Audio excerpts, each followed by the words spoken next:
atenção. No Oriente, nunca começamos uma meditação com o relaxamento.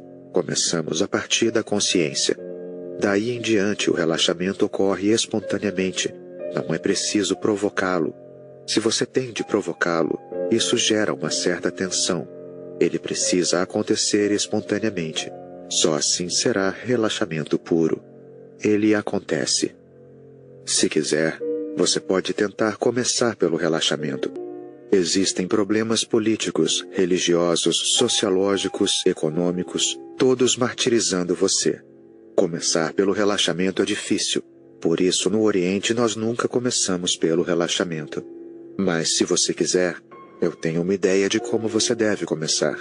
Eu já trabalho com ocidentais há algum tempo e já tomei consciência de que eles não pertencem ao Oriente e não conhecem a corrente oriental de consciência. Eles vêm de uma tradição diferente, que nunca soube o que é consciência. Para o povo ocidental, especialmente, eu criei meditações como a meditação dinâmica. Portanto, se você quer começar pelo relaxamento, primeiro terá de passar por um processo de catarse. Meditação dinâmica, meditação da Kundalini ou do falatório. Talvez você não saiba de onde vem a palavra gibberish, falatório em inglês. Ela vem de um místico sufi que se chamava Jabbar. E essa era a única meditação que ele fazia. Onde quer que fosse, ele dizia: sente-se e comece. E as pessoas sabiam o que isso significava. Ele nunca conversava com ninguém, nunca fazia preleções, simplesmente ensinava as pessoas a tagarelar. Gibberish. Esse era seu único ensinamento, e para aqueles que entendiam isso, ele dizia simplesmente: sente-se e comece. Mas Jabbar ajudou muita gente a ficar em absoluto silêncio. Por quanto tempo você consegue tagarelar? A cabeça fica vazia. Pouco a pouco vai surgindo um profundo vazio. E nesse vazio uma chama de consciência. Ela está sempre presente, cercada pelo falatório. O falatório tem de cessar. É ele o seu veneno. O mesmo vale para o corpo. Seu corpo tem tensões. Comece simplesmente a fazer qualquer movimento que o seu corpo queira fazer. Não o manipule. Se ele quiser dançar, quiser trotar, quiser correr, quiser rolar no chão, você não deve fazer isso. Deve simplesmente permitir que ele faça. Fale para o corpo: você é livre. Faça o que quiser. E você ficará surpreso. Meu Deus, todas essas coisas que meu corpo queria fazer e eu não deixava. Por isso essa tensão. Portanto, existem dois tipos de tensão: as tensões do corpo e as tensões da mente. Ambas têm de ser dissipadas antes que você possa começar o relaxamento, que possibilitará a consciência. Mas começar pela consciência é muito mais fácil, e principalmente para aqueles que entendem o processo de consciência, que é muito simples. O dia inteiro você a usa para muitas coisas, no carro, no trânsito, até no trânsito da cidade você sobrevive. E ele é absolutamente caótico. Você está usando a consciência sem se dar conta disso, mas só com coisas exteriores. Trata-se da mesma consciência que tem de ser usada no trânsito interior. Quando você fecha os olhos, existe um trânsito de pensamentos, emoções, sonhos, fantasias. Todo tipo de coisa começa a aparecer. Se você fizer no seu mundo interior exatamente o que faz no mundo exterior, você se tornará uma testemunha. E depois que experimentar, a alegria de ser uma testemunha será tão grande, tão extraordinária, que você vai querer ir cada vez mais fundo. Sempre que tiver tempo, você desejará mergulhar cada vez mais fundo dentro de si mesmo. Não é uma questão de postura, não é uma questão de nenhum templo, de nenhuma igreja, de nenhuma sinagoga. Sentado no ônibus ou no trem, quando você não tiver nada para fazer, feche os olhos. Você poupará seus olhos do cansaço de olhar para fora, e isso lhe dará tempo suficiente para observar a si mesmo. Esses momentos serão uma oportunidade de passar pelas mais belas experiências. E pouco a pouco, à medida que a consciência se desenvolve, toda a sua personalidade começa a mudar. A passagem da inconsciência para a consciência é o maior salto quântico que há. Capítulo 7. Mente e meditação. Quando a mente está sem pensamentos, isso é meditação. A mente fica sem pensamentos em 2 estados, ou no sono profundo, ou na meditação. Se você está consciente e os pensamentos desaparecem, isso é meditação. Se os pensamentos desaparecem e você fica inconsciente, isso é sono profundo. O sono profundo e a meditação têm uma semelhança e uma diferença. A semelhança é a seguinte: em ambos, os pensamentos desaparecem. Por outro lado, eles têm uma diferença. No sono profundo, a consciência também desaparece, mas na meditação ela permanece. Portanto, a meditação é igual a sono profundo mais consciência. Você fica relaxado como no sono profundo e continua consciente, totalmente consciente, e isso leva você ao portal dos mistérios. No sono profundo, você passa para a não-mente, mas sem ter consciência. Você não sabe para onde está sendo levado, embora pela manhã sinta o impacto e o efeito disso. Se tratar de fato de um sono profundo e belo, sem sonhos que o perturbem, pela manhã você se sentirá renovado, rejuvenescido, vibrante, jovem outra vez, cheio de ânimo e vontade de viver. Mas você não sabe o que aconteceu, onde esteve. Você foi tomado por uma espécie de coma profundo, como se tivesse recebido uma anestesia e sido levado para algum outro plano de onde você volta revigorado, jovem e rejuvenescido. Na meditação, isso acontece sem anestesia. Portanto, meditar significa ficar tão relaxado quanto você fica no sono profundo, mas alerta também. Faça com que a consciência continue. Deixe que os pensamentos desapareçam, mas a consciência tem de permanecer. E isso não é fácil. Acontece simplesmente que nós nunca tínhamos tentado antes, só isso. É como nadar. Se você nunca tentou, vai parecer muito difícil. Vai parecer muito perigoso também. E você não conseguirá nem imaginar como as pessoas conseguem fazer isso, porque você simplesmente afunda. Mas depois que tiver tentado um pouco, a coisa parece ficar mais fácil. Fica muito natural.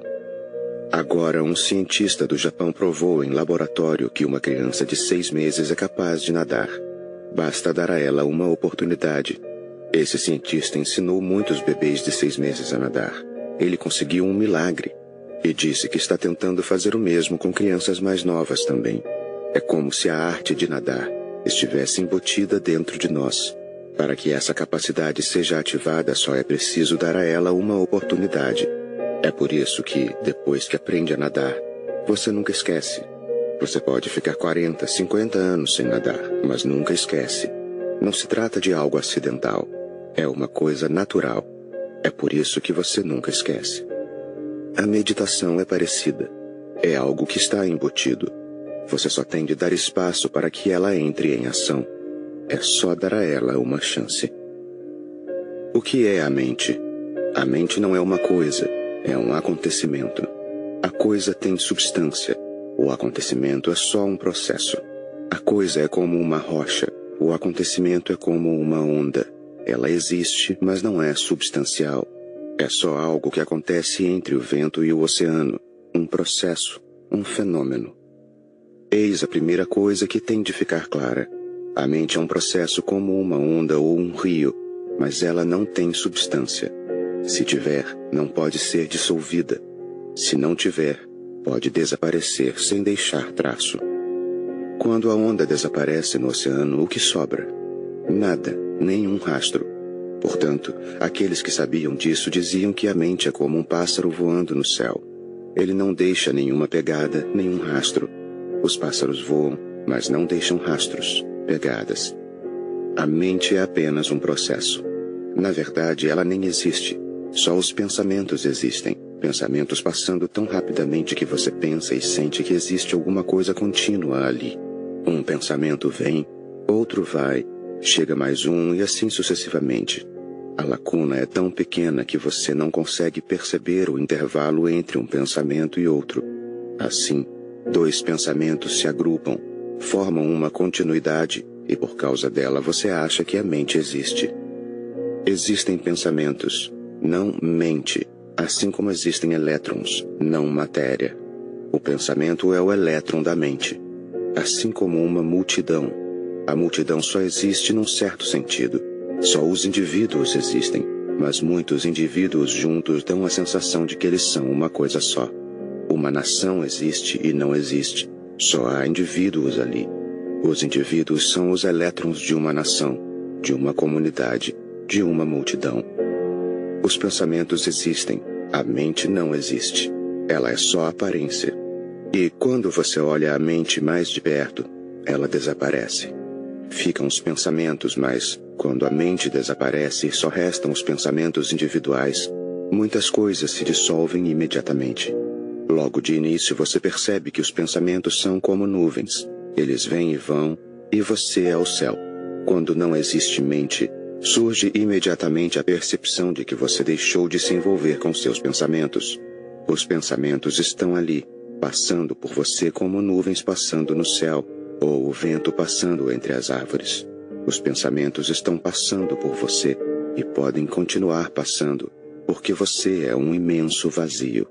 Não há nenhum obstáculo, nenhum impedimento. Não há muros para barrá-los. Você não é um fenômeno fortificado. Seu céu é uma imensidão infinita, por onde passam os pensamentos. E depois que você começar a sentir que os pensamentos vêm e vão, e que você é um mero observador, uma testemunha, o domínio da mente é conquistado. A mente não pode ser controlada, no sentido comum do termo. Em primeiro lugar, porque ela não existe. Como você poderia controlá-la? Em segundo lugar, quem iria controlar a mente?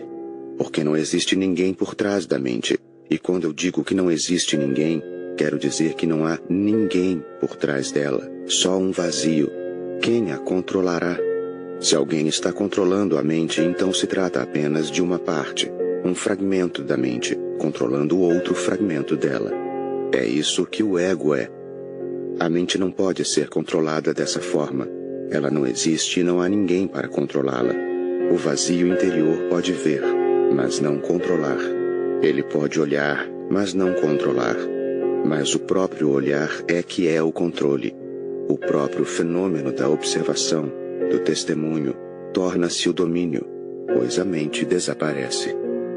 É como se, numa noite escura, você corresse a toda pressa com medo de que alguém o esteja perseguindo. E esse alguém não é nada a não ser sua própria sombra, e quanto mais você corre, mais perto de você fica a sombra. O quanto você corre não faz diferença, a sombra vai estar sempre ali. Sempre que olhar para trás, a sombra estará ali. Não existe um meio de escapar dela, e não há como controlá-la. Você terá de olhar fundo dentro dela. Fique parado e olhe bem para a sombra. Ela desaparecerá, pois nem sequer existe. Ela é simplesmente a ausência de luz. A mente nada mais é do que a falta da sua presença. Quando você se senta em silêncio, quando olha bem dentro da mente, ela simplesmente desaparece. Os pensamentos continuarão, eles existem, mas a mente não estará mais ali. Porém, quando a mente desaparece, você nota que os pensamentos não são seus. É claro que eles surgem, e às vezes ficam um tempinho em você, mas depois vão embora. Você talvez seja uma área de descanso, mas não é a origem desses pensamentos. Você já reparou que nenhum único pensamento parte de você? Não brota de você nenhum único pensamento. Eles sempre vêm de fora. Não pertencem a você. Sem casa, sem raízes, eles rondam por aí. Às vezes eles descansam em você. Isso é tudo. Como uma nuvem que paira sobre uma montanha. Depois eles se vão por conta própria. Você não precisa fazer nada. Se simplesmente observar, você assume o controle. A palavra controle não é muito boa, pois as palavras nunca são muito boas. As palavras pertencem à mente, ao mundo dos pensamentos. Elas nunca são muito perspicazes, pois lhes falta a profundidade. A palavra controle não é boa porque não existe ninguém para controlar, nem ninguém para ser controlado. Mas, de uma certa forma, ela ajuda a entender que uma certa coisa acontece. Quando você olha bem fundo dentro da mente, ela é controlada. De repente, você passa a ser quem manda. Os pensamentos não vão embora, mas eles deixam de dominar você. Eles já não podem fazer nada com você. Simplesmente vêm e vão embora. Você continua intacto, como uma flor de lótus em meio a um aguaceiro. Gotas de chuva caem nas pétalas, mas acabam escorrendo sem afetá-las. O lótus continua intacto. É por isso que no Oriente o lótus passou a ter um significado tão profundo, passou a ser tão simbólico. O maior símbolo que surgiu no Oriente é o lótus. Ele carrega todo o significado da consciência oriental que diz: seja como o lótus, só isso. Permaneça intacto e você estará no controle. Continue intacto e você será o senhor de si mesmo. Portanto, de um certo ponto de vista, a mente é como ondas, uma perturbação. Quando o mar está calmo e tranquilo, sereno, não existem ondas. Quando ele é agitado pela maré ou pelo vento forte, quando ondas gigantescas se avolumam e toda a superfície vira um caos, então, de um certo ponto de vista, a mente existe. Todos esses exemplos são metáforas para ajudá-lo a entender uma certa qualidade interior, que não pode ser expressa em palavras. Essas metáforas são poéticas. Se souber entendê-las, você chegará a um certo entendimento. Mas se tentar entender a partir da lógica, não conseguirá captar a ideia. Elas são simples metáforas. A mente é uma perturbação na consciência, assim como as ondas são uma perturbação no oceano. Um elemento estranho entrou em cena, o vento. Alguma coisa exterior aconteceu no oceano, ou na consciência. Os pensamentos, ou o vento, e instalou-se o caos. O caos, porém, está sempre na superfície. As ondas são sempre na superfície. Não existem ondas no fundo do mar. Não pode haver, pois nas profundezas não há vento. Portanto, tudo acontece apenas na superfície. Se você se voltar para dentro de si, assume o controle. Se passar da superfície, você chega ao centro. De repente, a superfície pode ainda estar agitada, mas você não estará. Toda a ciência da meditação nada mais é do que centramento, voltar-se para o centro, enraizar-se ali, fazer dele uma morada. E dali toda a perspectiva muda. Agora as ondas podem continuar varrendo a superfície, mas não afetam mais você. E agora você pode perceber que elas não pertencem a você, são só um conflito na superfície com alguma coisa que vem de fora. E quando você olha do centro, pouco a pouco o conflito vai diminuindo. Pouco a pouco você vai relaxando. Pouco a pouco vai aceitando que de fato existe um vento forte e ondas evidentemente surgirão, mas você não está preocupado. E quando você não está preocupado, até as ondas podem ser divertidas. Não há nada de errado com elas. O problema surge quando você também está na superfície. Você está num barquinho na superfície e um vento forte começa a soprar. É maré cheia e o mar fica turbulento. Claro, você fica preocupado, apavorado. Você está em perigo. A qualquer momento as ondas podem virar o seu barquinho. A qualquer momento você pode morrer. O que você pode fazer dentro de um barquinho? Pode controlar alguma coisa? Se começar a lutar contra as ondas, vai sair derrotado. Não adianta querer lutar. Você terá de aceitar as ondas. Na verdade, se você conseguir aceitar as ondas e deixar que o barco, embora pequeno, navegue ao sabor das ondas e não contra elas, não haverá nenhum perigo. As ondas estão ali. Você simplesmente se solta. Simplesmente deixa-se levar pelas ondas em vez de lutar contra elas. Você se torna parte delas. Nesse momento brota uma felicidade indescritível. Nisso se resume a arte de surfar, seguir ao sabor das ondas, não contra elas, com as ondas, a ponto de não se diferenciar delas. Surfar pode ser uma ótima meditação. Pode lhe dar vislumbres do mundo interior, pois não se trata de uma luta, mas de se deixar levar. Então você descobre que até as ondas podem ser divertidas. E isso só pode ser descoberto se você olhar o fenômeno como um todo a partir do centro. É como se você estivesse explorando uma floresta e nuvens começassem a se acumular no céu.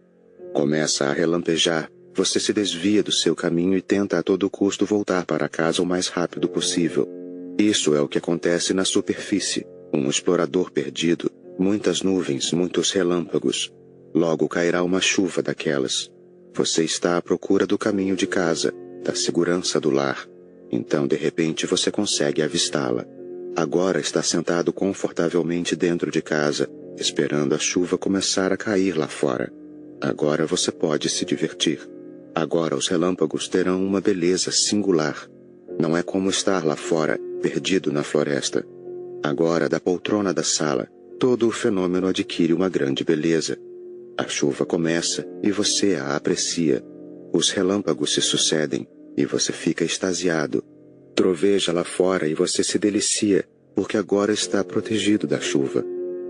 Depois que chega ao centro, você começa a apreciar qualquer coisa que aconteça na superfície. Portanto, o negócio não é lutar na superfície, mas sim se esgueirar para o centro. Aí haverá domínio, não um controle conquistado à base da força. Um domínio que acontece espontaneamente quando você está centrado. Centrar-se na consciência é dominar a mente. Por isso, não tente controlar a mente. A linguagem pode enganar você. Ninguém pode controlar, e esses que tentam controlar ficarão loucos. Eles simplesmente ficarão neuróticos, pois tentar controlar a mente nada mais é que uma parte da mente tentando controlar outra. Quem é você? Quem está tentando controlar?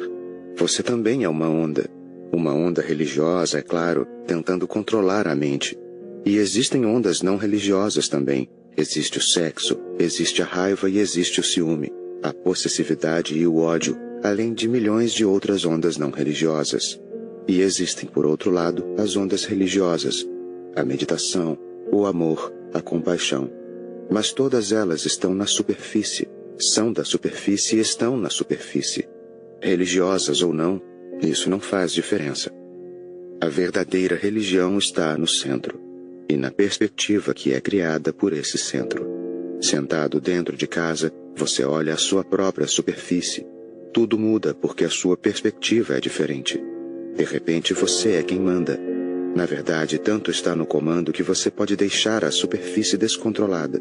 Isso é sutil. Tanto está no comando enraizado, despreocupado com a superfície, que pode até mesmo apreciar as ondas, as marés e a tempestade. Ela é linda, dá ânimo, dá força. Não há por que se preocupar com ela. Só os fracos se preocupam com os pensamentos.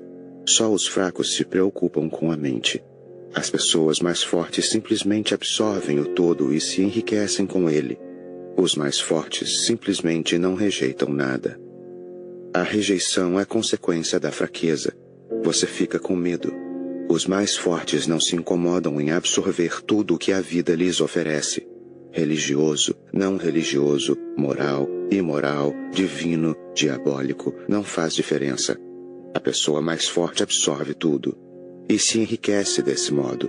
Ela tem uma profundidade totalmente diferente que as pessoas religiosas comuns não podem ter. Estas são pobres e superficiais. Observe as pessoas religiosas comuns indo ao templo, à mesquita, à igreja.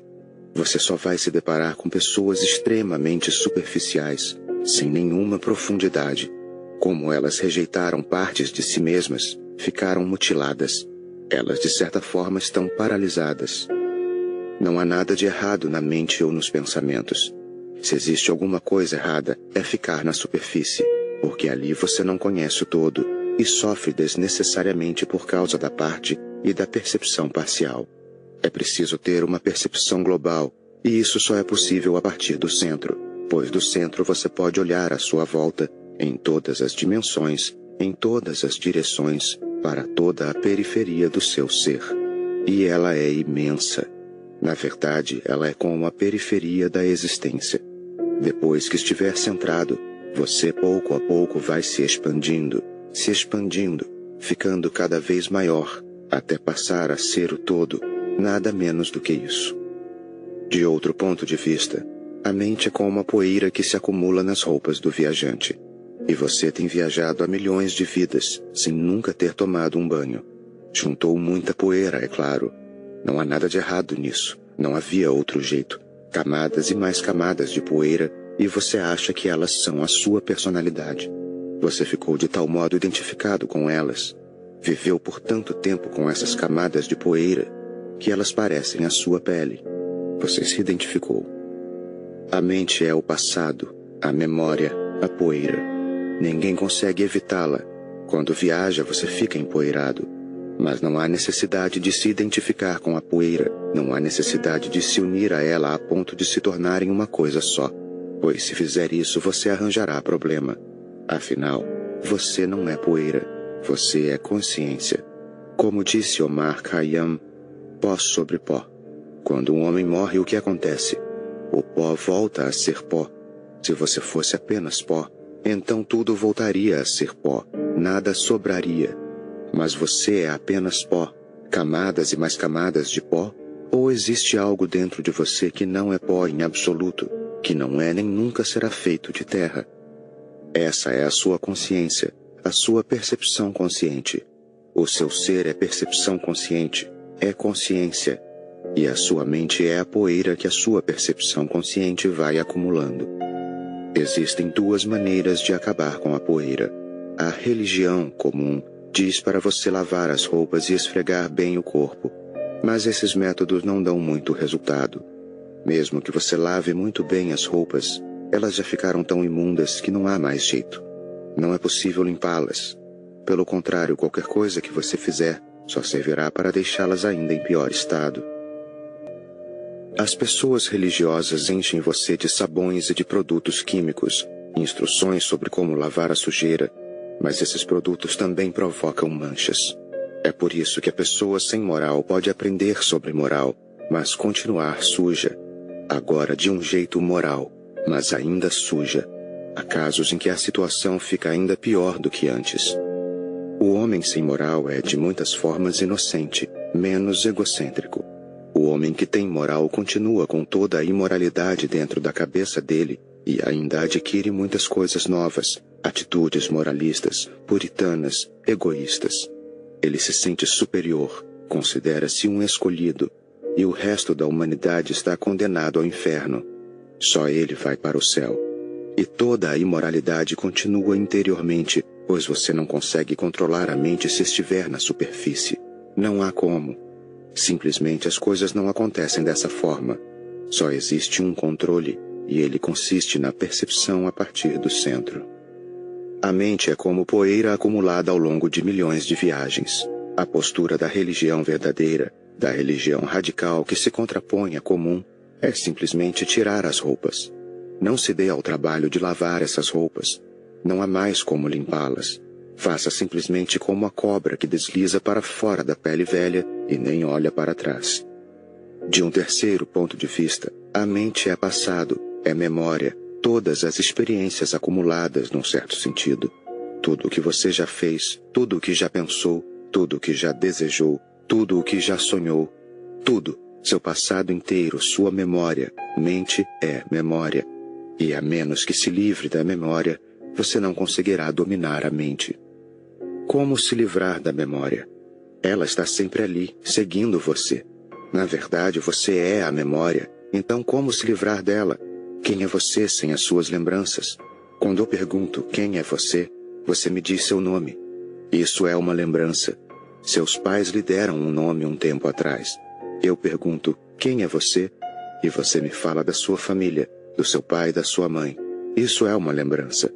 Eu pergunto quem é você? E você me conta o que estudou, seu nível de instrução, que fez mestrado em artes ou que tem doutorado ou que é engenheiro ou arquiteto. Isso é uma lembrança. Se você de fato olhar para dentro, só terá uma resposta. Não sei. Tudo o que disser será apenas uma lembrança, não você de verdade. A única resposta verdadeira, autêntica, só pode ser não sei, pois conhecer a si próprio é a última coisa que você faz. Eu posso dizer quem sou, mas não digo. Você não pode dizer quem é, mas se apressa em dar a resposta. Aqueles que sabem quem são guardam silêncio sobre isso, pois se toda a memória for descartada e toda a linguagem for descartada, então quem eu sou não pode ser dito. Eu posso olhar dentro de você, posso dar a você um gesto, posso ficar com você com todo o meu ser. Essa é a minha resposta. Mas a resposta não pode ser expressa em palavras, pois tudo o que é expresso em palavras faz parte da memória, da mente, não da consciência. Como se livrar das lembranças? Observe-as, testemunhe-as. E lembre-se sempre, isso aconteceu comigo, mas isso não sou eu. É claro que você nasceu numa determinada família, mas isso não é você. Aconteceu com você. É um acontecimento externo a você. Alguém lhe deu um nome. Você o tem usado, mas ele não é você. É claro que você tem uma forma, mas a forma não é você. Ela é só a casa em que por acaso você está. A forma é só o corpo em que por acaso você está.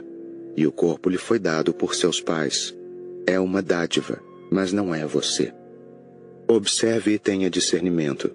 Isso é o que no Oriente chamam de Vivek, discernimento. Você usa o tempo todo a sua capacidade de discernir.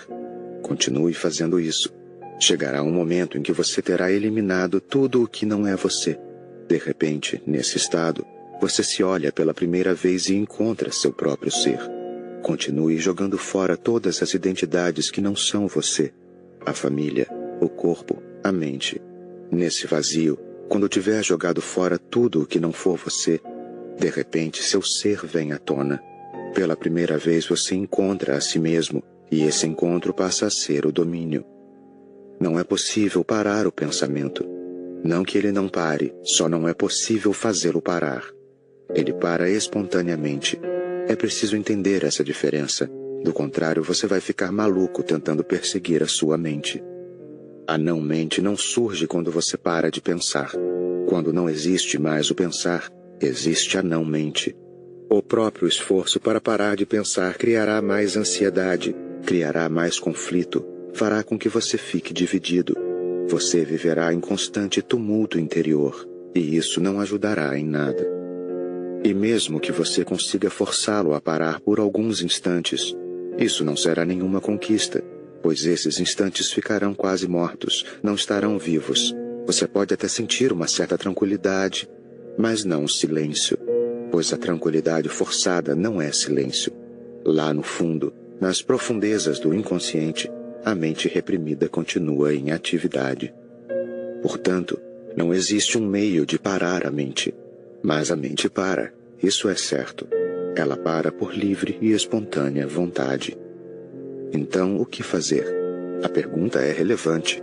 Observe. Não tente pará-la. Não é preciso fazer nada contra a mente. Para começar, quem iria fazer isso? Seria a mente brigando com ela mesma. Você dividiria sua mente em duas. Uma parte estaria tentando ser a chefe, a manda-chuva, estaria tentando matar a outra parte de si mesma, o que é um absurdo. É um jogo idiota, pode levá-lo à loucura.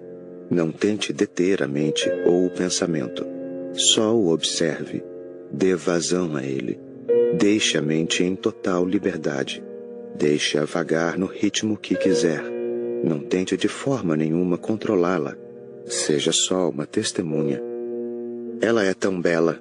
A mente é um dos mecanismos mais belos que existem. A ciência ainda não foi capaz de criar nada como ela. A mente continua sendo uma obra-prima, tão complicada, com um poder tão grande, com tantas potencialidades. Observe-a, aprecie-a. E não a vigie como se ela fosse um inimigo, pois se você olhar para a mente como um inimigo, não conseguirá observá-la. Você já será preconceituoso, já estará contra ela. Já terá decidido que existe algo de errado com a mente, já terá chegado a uma conclusão. E sempre que você olha para uma pessoa como se ela fosse sua inimiga, você não olha profundamente, nunca olha dentro dos olhos. Você a evita. Observar a mente significa olhar para ela com um amor profundo, com profundo respeito e reverência. Ela é uma dádiva de Deus para você. Não existe nada de errado com a mente em si. Não há nada de errado com o ato de pensar. Trata-se de um lindo processo, assim como é todo o processo. As nuvens cruzando o céu são lindas. Por que não haver pensamentos cruzando o seu céu interior? As flores pendendo das árvores são lindas. Por que não haver pensamentos florescendo no seu ser? O rio correndo para o mar é lindo. Por que não haver essa corrente de pensamentos correndo em algum lugar, rumo a um destino desconhecido? Não é lindo? Olhe a mente com profunda reverência. Não brigue com ela. Ame-a.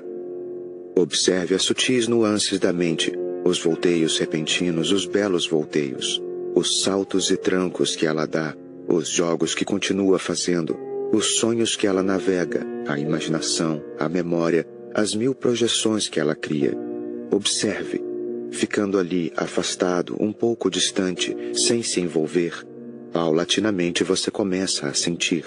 Quanto mais atento você fica, mais profunda fica sua consciência. Começa a haver lacunas, intervalos. Um pensamento vai, não vem outro, e surge uma brecha. Uma nuvem passa, outra está a caminho, e surge um intervalo. Nesses intervalos, pela primeira vez você terá lampejos da não-mente. Você sentirá o gosto da não-mente. Chame-o de gosto de Zen, ou Tao, ou Yoga. Nesses pequenos intervalos, de repente o céu fica limpo e o sol brilha. De repente o mundo se enche de mistério, porque todas as barreiras vão abaixo. A tela nos seus olhos deixa de existir. Você vê com clareza, de modo penetrante. Toda a existência fica transparente. No início, haverá apenas uns raros momentos espaçados, mas eles lhe proporcionarão vislumbres do que seja o Samadhi. Pequenas porções de silêncio, elas virão e depois irão embora, mas você saberá que está no caminho certo. Então você começa a observar novamente. Quando um pensamento cruza a sua mente, você observa. Quando surge um intervalo, você o observa. As nuvens são tão bonitas. O brilho do sol também é tão belo. Agora você não faz escolhas. Agora você não tem uma mente fixa. Você não diz, gostaria que só houvesse intervalos. Isso é estupidez, pois se ficar apegado ao desejo de que só haja intervalos, você novamente terá decidido ficar contra o pensamento. E aí os intervalos desaparecerão. Eles só acontecem quando você está muito distante, afastado. Eles acontecem, não podem ser provocados. Eles acontecem, você não pode forçá-los a acontecer. São eventos espontâneos. Continue a observar. Deixe que os pensamentos venham e vão embora, para onde quiserem ir. Nada está errado. Não tente manipular nem dirigir nada. Deixe que os pensamentos sigam seu curso livremente. E então, começarão a surgir intervalos cada vez maiores. Você será abençoado com pequenos satóris. Haverá ocasiões em que, por alguns minutos, não haverá pensamentos, não haverá trânsito nenhum, só um silêncio total, imperturbável. Quando começarem a surgir brechas maiores, começará a surgir uma nova lucidez. Você não terá somente lucidez para enxergar este mundo, você será capaz de enxergar seu mundo interior. Com os primeiros intervalos você enxergará o mundo. As árvores ficarão mais verdes do que parecem agora. Você se verá cercado por uma música infinita, a música das esferas. Você subitamente estará na presença da santidade, inefável, misteriosa, tocando você, embora você não consiga apreendê-la. Ao seu alcance e mesmo assim fora dele. Com os intervalos maiores, o mesmo acontecerá interiormente. Deus não estará apenas lá fora. De repente você ficará surpreso. Ele está aqui dentro também. Ele não está apenas na coisa observada. Ele está também no observador. Dentro e fora. Pouco a pouco. Mas tampouco se apegue a isso. O apego é o alimento que faz com que a mente continue funcionando. O testemunho imparcial é o meio de detê-la sem fazer nenhum esforço. E quando você começar a apreciar esses momentos de bem-aventurança, sua capacidade de conservá-los por períodos mais longos virá à tona. Finalmente, um dia você acaba se tornando senhor de si. A partir desse dia, quando você quiser pensar, pensará. Se o pensamento for necessário, você o usará. Se não for, você o deixará em repouso. Não que a mente tenha deixado de existir. Ela existe, mas você tem a opção de usá-la ou não. Agora a decisão é sua, assim como a de usar as pernas. Se quiser correr, você as usa. Se não quiser, simplesmente fica onde está. As pernas estarão ali, à sua disposição. Da mesma forma, a mente estará ali também. Enquanto falo com você, estou usando a mente. Não existe outro jeito de falar. Quando respondo às suas perguntas, estou usando a mente. Não há outro jeito. Tenho de responder e me relacionar, e a mente é um belíssimo mecanismo. Quando não estou falando com você e estou sozinho, Não existe mente nenhuma, porque ela é um meio pelo qual se relacionar. Se estou sozinho, ela não é necessária. Você não dá a ela um descanso. Por isso a mente fica medíocre. Usada continuamente, cansada, ela continua em atividade o tempo todo. Trabalha noite e dia. De dia você pensa, à noite você sonha. Dia após dia ela continua em ação. Se você viver por 70, 80 anos, ela trabalhará sem trégua esse tempo todo. Repare na delicadeza e na resistência da mente. Ela é tão delicada. Numa cabecinha podem caber todas as bibliotecas do mundo. Tudo o que já foi um dia escrito pode caber numa única mente. Gigantesca é a capacidade da mente, e num espaço tão pequeno. E sem fazer muito barulho. Se os cientistas algum dia conseguirem criar um computador tão bom quanto a mente, computadores existem, mas eles ainda não são mentes. Ainda são mecanismos, não tem nenhuma unidade orgânica, não tem nenhum centro. Se um dia isso for possível, e é possível que algum dia os cientistas consigam criar mentes, então você saberá quanto espaço tomará esse computador e quanto barulho ele fará. A mente não faz praticamente nenhum barulho. Ela trabalha silenciosamente. E que boa criada ela é!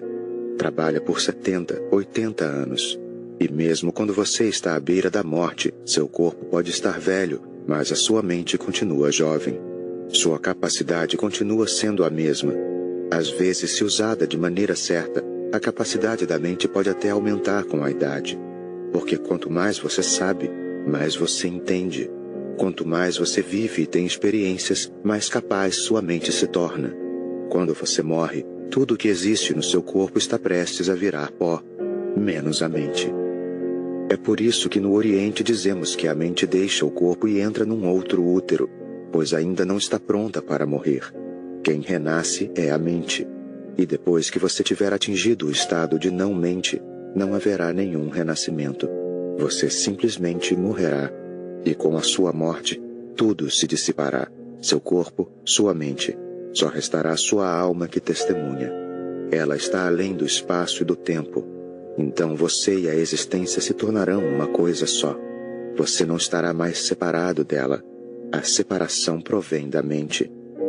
Mas não há meio de pará-la na marra. Não seja violento. Haja com carinho, com profunda reverência, e isso começará a acontecer naturalmente. Você só observa, sem nenhuma pressa. A mente moderna é muito apressada. Ela quer métodos instantâneos para deter a mente. Por isso as drogas atraem tantas pessoas. Você pode forçar a mente a parar usando substâncias químicas, drogas, mas também estará sendo violento com o mecanismo. Isso não é bom, é destrutivo. Desse jeito você não vai se tornar senhor de si mesmo. Você pode conseguir deter a mente por meio das drogas, mas aí as drogas passarão a mandar em você. Você não vai ser senhor de si mesmo. Você terá apenas mudado a chefia e terá feito uma escolha ainda pior. Agora as drogas terão poder sobre você. Possuirão você. Sem elas você não irá a lugar nenhum. A meditação não é um esforço contra a mente. É uma maneira de entendê-la. É uma maneira muito afetuosa de testemunhar a mente. Mas, é claro, é preciso ter muita paciência. Essa mente que você carrega na cabeça existe há séculos, milênios. Essa mentezinha carrega toda a experiência da humanidade. E não só da humanidade, também dos animais, dos pássaros, das plantas, das rochas. Você já passou por todas essas experiências. Tudo o que já aconteceu até hoje já aconteceu também dentro de você. Numa nós muito pequena, você carrega toda a experiência da existência. É isso que a sua mente é. Na verdade, dizer que ela é sua não é muito apropriado. Ela é coletiva, pertence a todos nós. A psicologia moderna faz dela objeto de estudo. A análise junguiana, particularmente, a considera objeto de estudo, e eles já começaram a pressentir a existência de algo como um inconsciente coletivo. A sua mente não é sua, ela pertence a todos nós. Nossos corpos estão bem separados, mas nossas mentes não estão tão separadas assim. Nossos corpos estão visivelmente separados, mas nossas mentes se sobrepõem, e nossas almas são uma só. Os corpos estão separados, as mentes se sobrepõem, e as almas são uma coisa só. Eu não tenho uma alma diferente da sua e você não tem uma alma diferente da minha. No âmago da existência, nós nos encontramos e somos uma coisa só. É isso que é Deus, o ponto de encontro de tudo. Entre Deus e o mundo com o significado de corpos, está a mente. A mente é uma ponte entre o corpo e a alma, entre o mundo e Deus. Não tente destruí-la. Muitos tentaram destruí-la por meio da yoga. Esse é um mau uso da yoga. Muitos tentaram destruí-la por meio de posturas corporais, da respiração, e provocaram alterações químicas sutis interiormente. Por exemplo, se você ficar apoiado sobre a cabeça em Shirshasana, de ponta cabeça, você pode destruir a mente muito facilmente. Porque quando o sangue aflui para a cabeça muito rapidamente, como se fosse uma inundação, quando você se apoia sobre a cabeça, é isso que está tentando fazer. O mecanismo cerebral é muito delicado. Você o estará inundando de sangue. Os tecidos delicados do cérebro vão morrer. Se ficar de ponta cabeça, você estará fazendo com que o sangue aflua para a cabeça graças à gravidade. A cabeça precisa de sangue, mas numa quantidade muitíssimo pequena, e muito lentamente, não numa torrente. Contra a força da gravidade, muito pouco sangue chega à cabeça e de uma forma muito gradativa. Se sangue demais chegar à cabeça, isso passa a ser destrutivo. A yoga costuma aniquilar a mente. A respiração pode ser usada para aniquilar a mente. Existem ritmos de respiração, variações sutis na respiração, que podem ser extremamente prejudiciais para a mente, tão delicada. Pode-se destruir a mente por meio deles. Trata-se de truques antigos. Os truques mais modernos são proporcionados pela ciência. LSD, maconha e outras drogas. Mais cedo ou mais tarde, drogas cada vez mais sofisticadas vão surgir. Não sou a favor de deter a mente. Sou a favor de observá-la. Ela se detém por si mesma. E aí é uma beleza. Quando algo acontece sem nenhuma violência, isso por si só é uma beleza. Trata-se de um crescimento natural. Você pode forçar uma flor e obrigá-la a se abrir. Pode puxar as pétalas de um botão e abri-lo na marra, mas você estará destruindo a beleza da flor. Ela estará praticamente morta. Não poderá resistir à sua violência. As pétalas penderão frouxas, flácidas, agonizantes. Quando o botão se abre por meio da própria energia, quando ele se abre naturalmente, essas pétalas estão vivas. A mente é o seu florescimento. Não a force de modo algum. Eu sou contra qualquer tipo de força e contra qualquer tipo de violência, principalmente violência contra si mesmo. Só observe, em prece, amor e reverência profundos, e veja o que acontece. Os milagres acontecem por si mesmos. Não é preciso forçar nada. Como parar de pensar? Eu digo que basta observar, ficar alerta, e deixe de lado essa ideia de deter o pensamento. Do contrário, isso deterá a transformação natural da sua mente. Deixe de lado essa ideia de detê-la. Quem é você para fazer isso? Quando muito, aproveite. E não existe nada de errado, até mesmo os pensamentos imorais, os chamados pensamentos imorais que passam pela sua cabeça. Deixe que passem. Não há nada de errado. Você continua neutro, sem causar nenhum mal. É só ficção, você está vendo um filme interior. Deixe que ele siga seu curso e ele o levará, pouco a pouco, ao estado de não-mente. O ato de observar culmina finalmente na não-mente.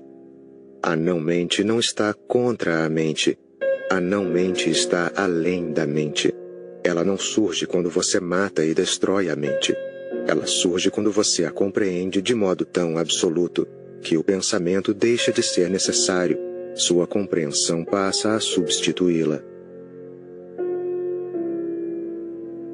Capítulo 8. O sulco e a roda. O ser humano parece estar no presente, mas isso não passa de aparência. O ser humano vive no passado. Ele passa pelo presente, mas suas raízes continuam fincadas no passado. O presente não é tempo de verdade para a consciência comum. Para a consciência comum, o passado é o tempo real. O presente é só uma passagem do passado para o futuro. só uma passagem momentânea. O passado é real e o futuro também, mas o passado é irreal para a consciência comum. O futuro nada mais é do que o passado ampliado.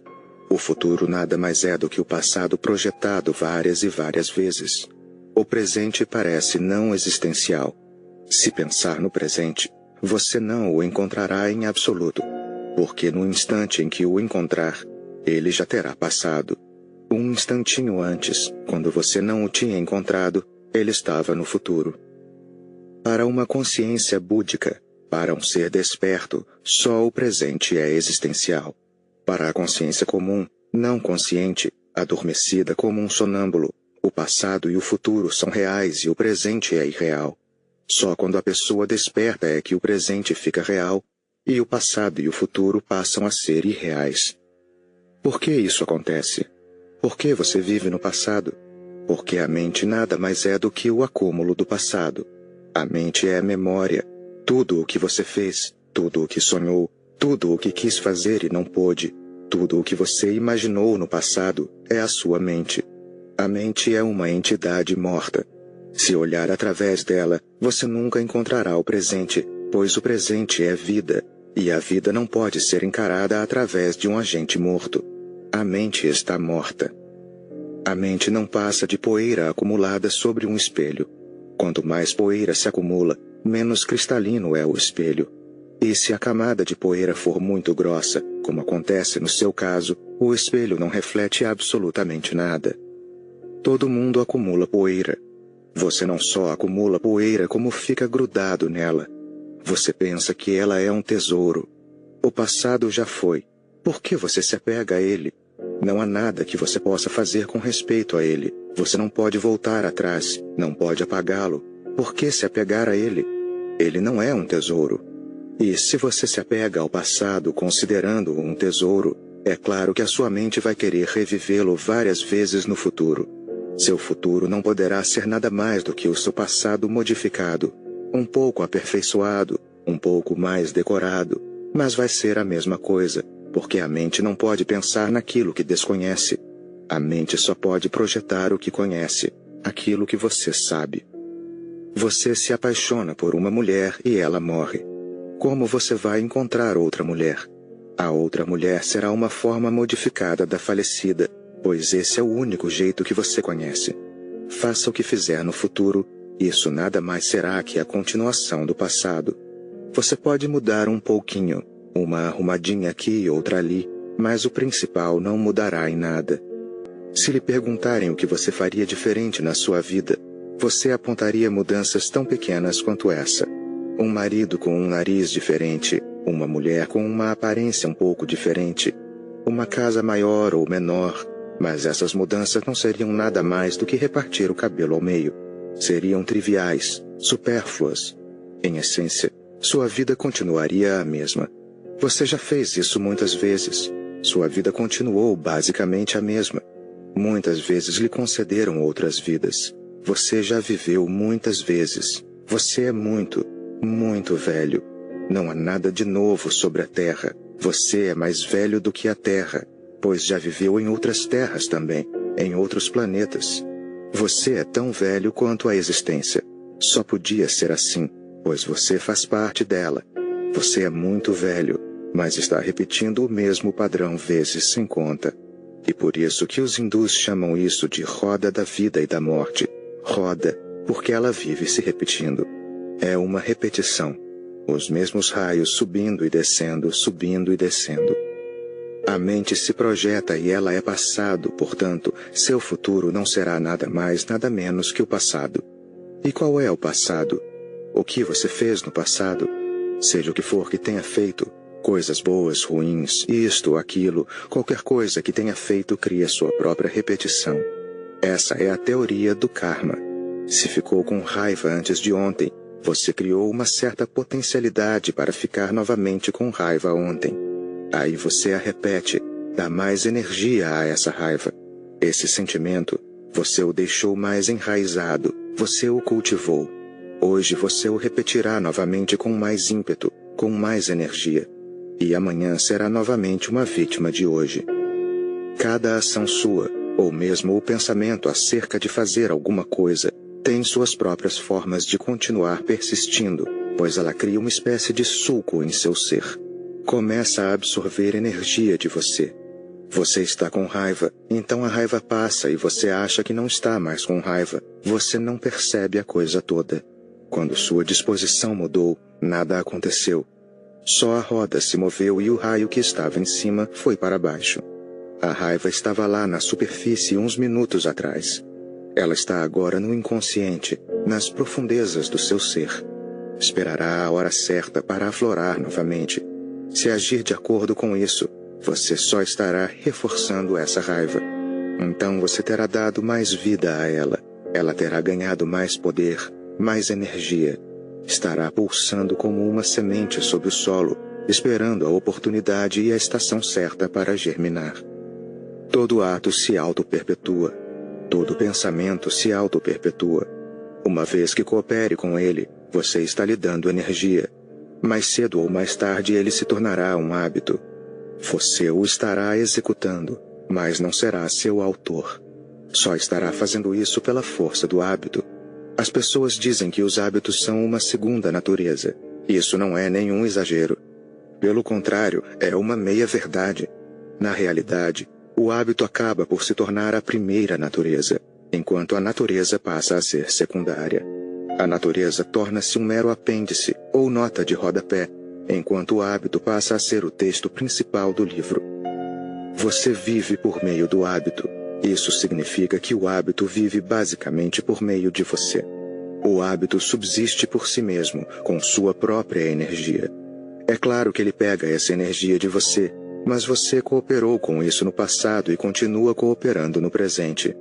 Lentamente, o hábito passa a ser o amo e você um mero servo, uma sombra. O hábito dará o comando, a ordem, e você será apenas um servo obediente. Terá de obedecer a essa ordem. Os hábitos obrigam você a fazer certas coisas. Você é uma vítima. Os hindus dão a isso o nome de karma. Cada ato que você repete, ou cada pensamento, porque os pensamentos também são ações mentais sutis, fica cada vez mais forte. E então você fica sob o domínio dele. Fica preso ao hábito. Você passa a viver a vida de um prisioneiro, de um escravo. E esse aprisionamento é muito sutil. A prisão é feita de hábitos, de condicionamentos e de ações que você praticou. Tudo isso está em torno do seu corpo e você fica todo emaranhado, mas continua se fazendo de tolo, achando que é você quem está decidindo. Quando fica zangado, você acha que é você quem decide ficar. Você racionaliza e diz que a situação exigiu esse comportamento. Eu tive de ficar zangado, senão a criança ficaria malcriada. Se eu não ficasse zangado, as coisas dariam errado, o escritório ficaria um caos. Os empregados não ouviriam. Tive de ficar zangado para pôr as coisas em ordem, para colocar minha mulher em seu devido lugar. Tive de ficar zangado. Essas são as racionalizações. É assim que seu ego continua a pensar que você ainda está no comando. Mas você não está. A raiva é fruto de velhos padrões, do passado. E quando ela irrompe, você tenta achar uma desculpa para ela. Os psicólogos têm feito experiências e chegaram às mesmas conclusões que a psicologia esotérica oriental. O ser humano é uma vítima, não é senhor de si mesmo. Os psicólogos deixaram as pessoas em isolamento, com todo o conforto possível. Tudo que lhes fosse necessário era proporcionado, mas elas não tinham contato nenhum com outros seres humanos. Viveram em isolamento numa cela com ar-condicionado, sem ter de trabalhar, sem ter nenhum problema, mas continuaram com os mesmos hábitos. Numa manhã, sem nenhuma razão, porque elas tinham todo o conforto, não havia com que se preocuparem, nenhuma desculpa para ficarem zangadas. Um homem descobriu de repente que começava a sentir raiva. Ela está dentro de você. Às vezes surge uma tristeza sem nenhuma razão aparente. E às vezes aflora um sentimento de felicidade, euforia ou êxtase. Um homem destituído de todos os relacionamentos sociais, isolado num ambiente com todo conforto, em que todas as suas necessidades são satisfeitas, passa por todos os estados de ânimo pelos quais você passa num relacionamento. Isso significa que alguma coisa vem de dentro, e você a associa a outra pessoa. Isso é só uma racionalização. Você se sente bem, você se sente mal, e esses sentimentos borbulham da sua própria inconsciência, do seu próprio passado. Ninguém é responsável exceto você. Ninguém pode deixar você zangado ou feliz. Você fica feliz por sua própria conta, fica zangado por sua própria conta e fica triste por sua própria conta. A menos que perceba isso, você continuará para sempre um escravo. O domínio do seu próprio eu você conquista quando percebe: sou absolutamente responsável por tudo o que me acontece. Seja o que for que acontecer,